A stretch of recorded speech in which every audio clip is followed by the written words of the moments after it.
All right, so we're going to look at reflections now of a logarithmic function. So first we're going to start with a function that we're more familiar with, log base 2 of x.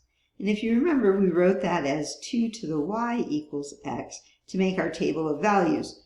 We chose y values, -1, 0, 1, 2. We'll just pick those. And then calculated the x values to be 1/2, 1, 2, and 4.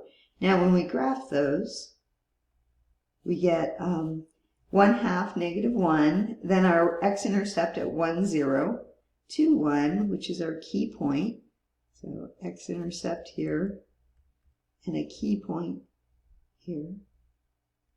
And then 4, 2. So we have a graph going like this.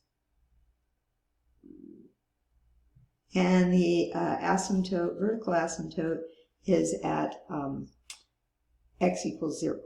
Okay, now we're going to pretend that we have a different function, the opposite of log base 2 of x.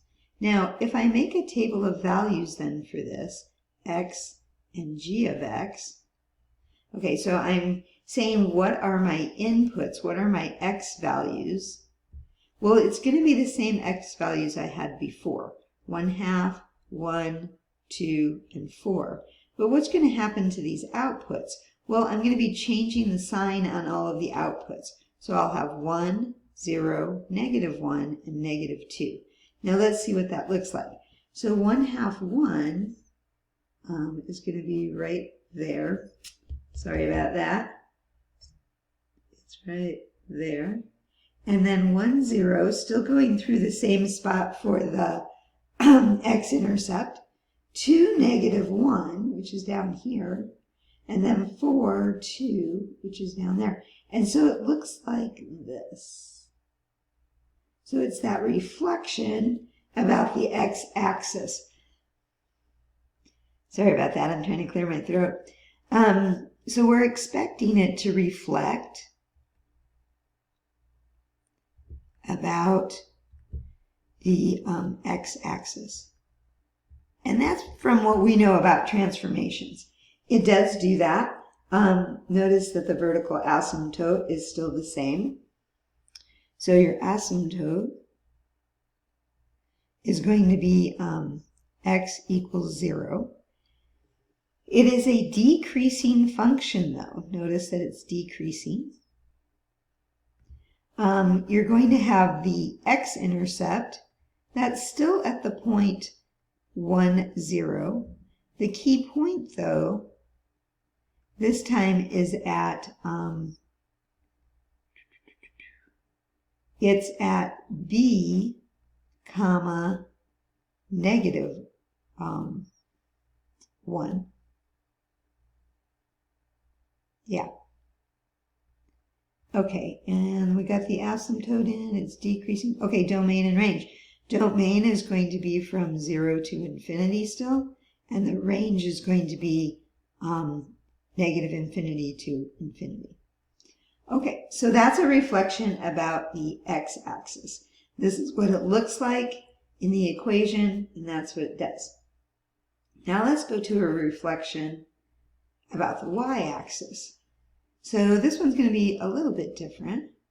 We'll go back to our f of x equals log base 2 of x. And we had that table of values. It was 1/2, 1, 2, 4. And this was -1, 0, 1, 2, right? Okay. So I should just scroll up and use it, but anyway. And we had this graph going like this, and we had our asymptote still at x equals 0. Now for the reflection, though, we're not changing by putting a negative sign in front of the logarithm, but rather we're going to make it log base 2 of the opposite of x. So the negative sign is in the argument, okay? This brings up a different situation. I forgot to put my f of x. Okay. So we'll have x g of x. The problem is you can't put in these x values because then you'd be trying to take the logarithm of a negative number, and we're not allowed to do that. Remember that our negative x has to be greater than 0, and that means that x has to actually be less than 0. Okay, so our x values, we need to change the signs on all of them.